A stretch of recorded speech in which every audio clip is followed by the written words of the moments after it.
Okay, let's unpack this. The Persian Gulf. It's often described as a powder keg, right? Yeah, absolutely. And this recent direct military clash between the U.S. and Iran, it's put nations like Qatar squarely in the crosshairs. Exactly. We've got these sources you sent describing the immediate aftermath of everything. Erratic events, definitely. Right.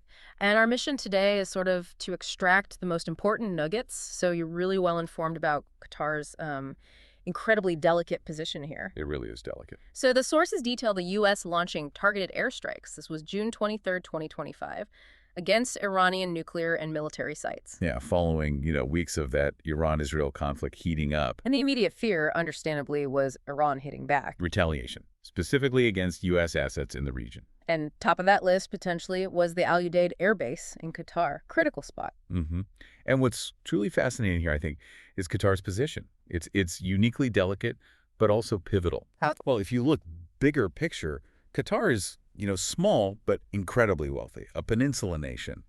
And it plays this very pragmatic foreign policy game. Right. It keeps strong ties, diplomatic and economic, with Western powers and regional players, including Iran.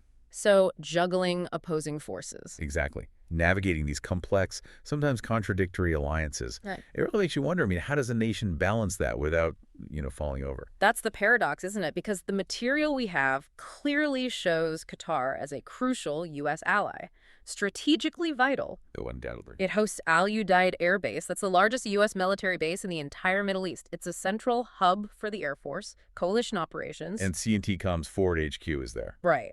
U.S. Central Command. It's this massive logistics command control center. Operations across the Middle East, Central Asia, parts of Africa run through there. Thousands of U.S. personnel stationed there. Makes Qatar a key security partner for Washington, no question. Yet, despite hosting this huge U.S. military presence, Qatar also keeps up working relations with Iran. That's the balancing act. It is. They actually share the world's biggest natural gas field, the North Doan-South Pars field. That alone forces some cooperation. Okay. And historically, Qatar's tried to be the mediator in regional spats, positioning itself as a diplomatic bridge. Not taking hardline stances against Tehran, like, say, the Saudis or the UAE. Precisely. And this nuanced relationship, it allows for open communication channels. But as you can imagine, it also puts Qatar in an extremely precarious spot when tensions flare up like this. Let a diplomatic tightrope walk. You could call it that. It's a high-stakes geopolitical gamble, really. Every partnership potentially increases its vulnerability. So, with that backdrop, how do these specific U.S. strikes factor in? The reports mentioned June 23rd, President Trump announcing Operation Midnight Hammer.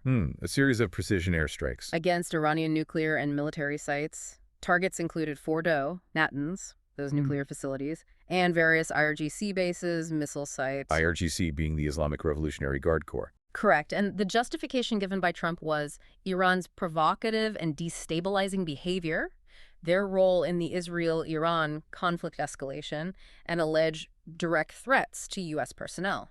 So the U.S. strikes, and immediately after, the international community just held its breath. Waiting for Iran's response. Exactly, bracing for it.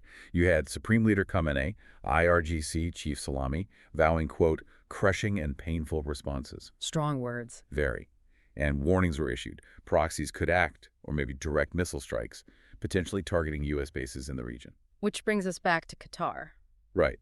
The critical concern for Qatar was, naturally, that Al Udeid Air Base just southwest of Doha would be a prime target for any retaliation. And it makes sense why Al Udeid would be high on that list. Our sources confirm it's been explicitly mentioned in Iranian rhetoric before as a potential target. Given its importance, yeah. It houses the CAOC, the Combined Air Operations Center. That oversees all U.S. and coalition air missions across that huge Sea and Tamam area. Massive responsibility. Plus, it's a major logistics hub. Hosts loads of U.S. aircraft fighters, bombers, tankers. So a very tempting target, theoretically. Now, Iran mainly relies on ballistic missiles, cruise missiles, drones. Could they reach Qatar? Theoretically, yes. The base is equipped, of course. Advanced air defense systems, Patriot missile batteries, designed to intercept incoming threats. But, and this is the grim reality, no defense system is ever 100% foolproof, is it? Especially against a determined attack. No, absolutely not. Mm. So the geopolitical temperature just skyrockets after the strikes. Everyone's waiting. Not if Iran retaliates, but where and how. Yeah, the tension was palpable. And our sources show this intense speculation, almost chaos, that unfolded right after. Early reports started circulating, unconfirmed stuff. Oh, yeah. Like what? Claims like Iran attacks U.S. base in Qatar, or Iran fires missiles at U.S. base in Qatar. Even rumors of Qatar explosions or Qatar bombing. Wow. Okay, that would cause significant alarm. It did generate a huge concern. Which really makes you think about how information and, frankly, misinformation spreads like wildfire in a crisis. Definitely. So fast forward just a bit to June 24th. What's the official word? Well, official statements came out. Pentagon, C8TCOM, the Qatari Ministry of Defense. And major news outlets on the ground. Fox, CNN, BBC, Al Jazeera. All of them. Categorically denying any direct Iranian missile strikes or attacks on Al Udeid, or any other U.S. base in Qatar, for that matter. Okay, so direct hit on Al Udeid didn't happen, according to official sources. Correct. So what did cause all that confusion, those false alarms? The documents we have point to a few things. Okay. One, all U.S. bases in the region, including Al Udeid, were on extremely high alert, understandably. That creates tension, maybe misinterpretations. Makes sense. Heightened vigilance. Two, there was increased activity by Iranian-backed proxy groups, but in Iraq and Syria, not Qatar. That could easily be misattributed in the fog of war. Right. Actions elsewhere get conflated. And of course, you've got misinformation, disinformation campaigns. They always thrive on social media during high-tension moments like this. The digital fog of war. Exactly. Plus, there have been past attacks by Iranian-backed groups on U.S. bases like al-Assad in Iraq, so maybe people jump to conclusions. That history could definitely contribute to rapid, maybe unconfirmed assumptions. What about those reports of airspace closures over Qatar? Yeah, there were unconfirmed reports of Qatar airspace closure, likely just temporary precautionary measures because of the high tension. Qatar Airways flight kept operating, maybe with some rerouting. Okay, so the immediate takeaway seems to be extreme tension, lots of noise, and maybe deliberate disinformation, but no direct Iranian strike on Qatar itself. That's the picture painted by the official statements and major reporting, yes. The fog of war definitely extended to the information space. Initial reports were messy. Right. Now, zooming out a bit, even without a direct attack on its soil, this whole U.S.-Iran confrontation must have significant knock-on effects for Qatar, right? Yep. Economically, diplomatically. Absolutely. Big time. The escalating conflict immediately caused volatility in global oil markets, WTI prices, Dow Jones futures. They reacted negatively. Investor anxiety, worries about oil supply disruptions from the Gulf. Yep. Major stock indices like the S&P 500 felt it too. And energy giants, Chevron and others, they're watching this very, very closely. Makes sense. But it's not just the markets, is it? No, far from it. Think about commercial aviation. Continued tensions, even just the threat of retaliation, could disrupt flights over the Persian Gulf for a long time. And Qatar's airspace is vital. Crucial. For Qatar Airways, their national carrier, huge global network based out of Doha's Hamad International Airport.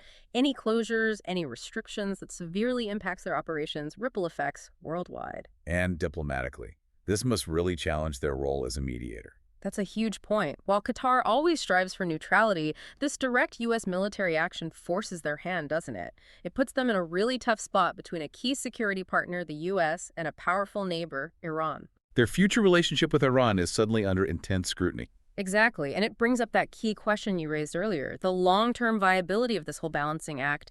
Can they keep walking that tightrope? So the overarching implication here is, even without being hit directly, Qatar faces these profound economic and diplomatic consequences. It really tests the foundation of their entire foreign policy strategy. So, thinking about the long game here, what does this all mean? Initial fears of Iranian missiles hitting U.S. bases in Qatar, they proved unfounded, thankfully. Right, according to the official accounts we have so far. But the underlying threat, the potential for escalation, that remains very real. Oh, absolutely. Yeah. And the U.S.-Qatar defense relationship, it's still robust. Both countries see it as vital for regional security. The U.S. presence provides stability, deterrence. And Qatar values that security umbrella. They invest heavily in modernizing their own military, too. So the partnership is strong. Yes. Yeah. But the long-term goal for Qatar, and really for everyone in the region, has to be de-escalation, a return to some kind of stability. It just underscores Qatar's critical strategic importance, doesn't it? and how vital diplomatic efforts are to prevent a truly devastating regional war. Couldn't agree more. The world's watching closely now. How will Iran ultimately respond? What does this mean for peace, however fragile, in the Middle East? Big questions. And it leaves us with something to think about for you listening. In a world where these global powers clash, how important is it for smaller nations like Qatar to keep up these unique, multifaceted diplomatic relationships, even when it puts them right in the geopolitical crosshairs? Is that strategy being a bridge, not taking hard sides? Is that a sustainable model for stability in the region? Or does it ultimately expose them to even greater risks? It's definitely something to mull over.